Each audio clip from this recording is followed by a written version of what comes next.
प्रेमिकं सद्गुरुं भजे. அப்பைய தீட்சிதர் என்கிற மகான் பரமேஸ்வரனுடைய அவதாரமாக வந்தவர்.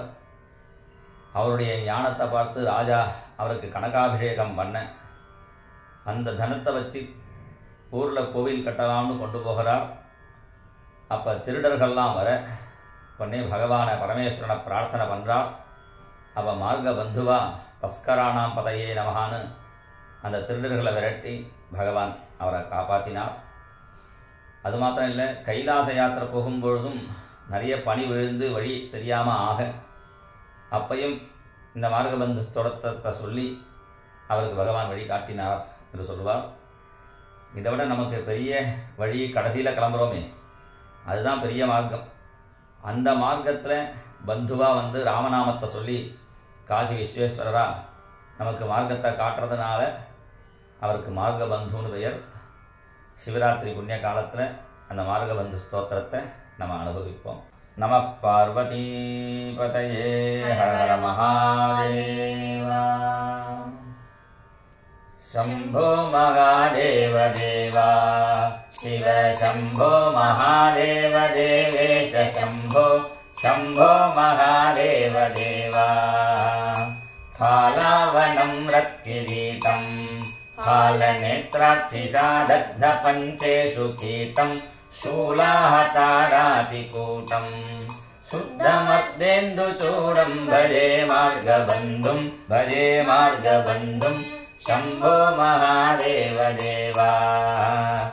अङ्गे विराजद्भुजङ्गम् अभ्रगङ्गातरङ्गाभिरामोत्तमाङ्गम् ओङ्कारवाटीकुरङ्गम् सिद्धसंसेविताङ्घ्रिं भजे मार्गबन्धुं भजे मार्गबन्धुं शम्भो महादेव देवा.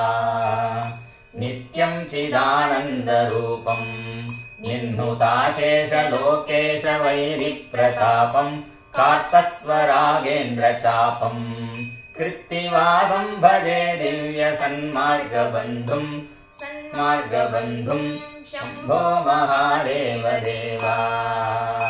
गन्धर्वदर्पघ्नमीशं कालकण्ठं महेशं महाव्योमकेशं कुन्दावदन्तं सुरेशं कोटिसूर्यप्रकाशं भजे मार्गबन्धुं भजे मार्गबन्धुं शम्भो महादेव देवा. मन्दारभूतेरुदारं मन्दरागेन्द्रसारं महागौर्यदूरं सिन्धूरदूरप्रचारं सिन्धुराजातिधीरं भजे मार्गबन्धुं भजे मार्गबन्धुं शम्भो महादेव देवा. अप्पय्य यज्ञेन्द्रगीतं स्तोत्रराजं पठेत्यस्तु भक्त्या प्रयाणे तस्यार्थसिद्धिं विधत्ते. मार्गमध्ये भजं चाशुतोषो महेशः महेशः शम्भो महादेव देवा. शिव शम्भो महादेव देवेश शम्भो शम्भो महादेव देवा. शिव शम्भो महादेव देवेश शम्भो शम्भो महादेव देवा. नमः पार्वती पतये हर हर महादेव. जय बोलो मार्गबंधु भगवान की जय.